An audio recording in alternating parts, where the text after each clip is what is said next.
Hello one and all, my name is Ryan Bruce, my friends call me Fluff, and today on the channel, we are going to talk about these lovely Neumann NDH30 headphones.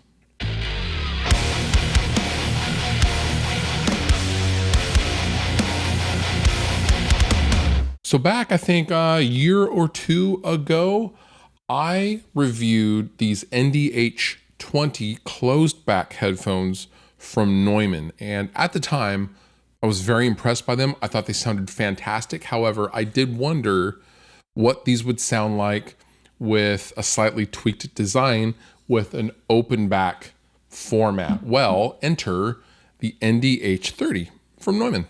Now, before we go any further, this is not a sponsored video. However, I am a Sennheiser / Neumann artist. I have had these headphones for 4 or 5 months, maybe longer, and I've been using them to check mixes, and I kind of use these on a fairly regular basis, and I wanted to comment on them in relation to my Neumann monitoring setup here at my desk.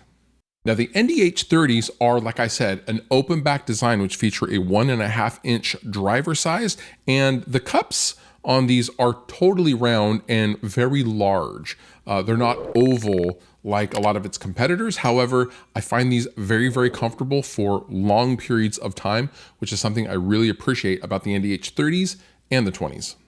Now, the frequency response for the NDH30s are 12 hertz to 34 kilohertz.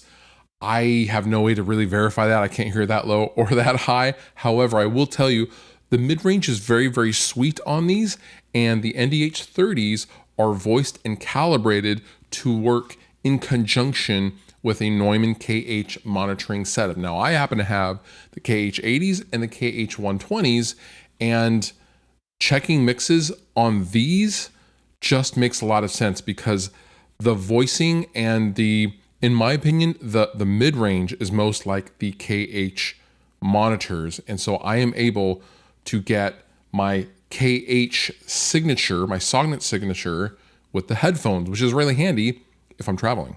So something that is of interest and probably indicative of the open back design is these are a full 10 dB quieter than the NDH20s. Now, quieter is pretty relative. I think the NDH30s top out at 104 SPL and the NDH20s top out at 114 SPL. Something to keep in mind. It's just a few of the very small differences between these two headphones. However, I will say that there's a little bit of a dip in the upper mids of the NDH20, and I also really love the low end on these, which I wasn't really expecting to be as robust because typically with an open back design, you lose a little bit of low end, just inherent with the design. But with the open back design, you also get a really nice, crisp airiness to the sound that's not harsh and it's not overly bright. However, it just sounds really, really great with all that nice top end.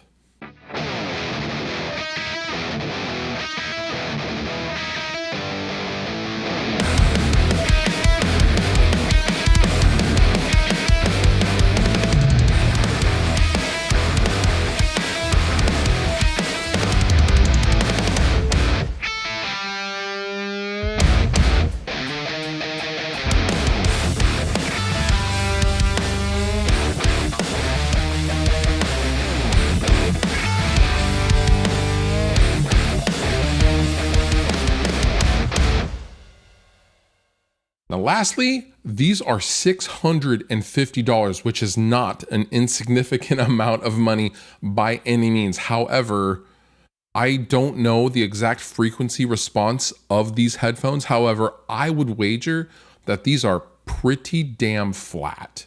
These are not meant to be used for pleasure of listening to iTunes. Of course, you could always do that with any headphones. However, these are for critical listening and mix checking, and they sound phenomenal. I really, really like these headphones. Again, I've been using these for many months, 4, 5, 6 months now, and I'm just right at home with these headphones, more so than the NDH20s, maybe because of the closed back nature, I don't know, but the calibration and the Sognet signature with these in conjunction with the KH monitors that I'm already used to and dialed into just make it an easy situation for me to use these if I can't use my monitors.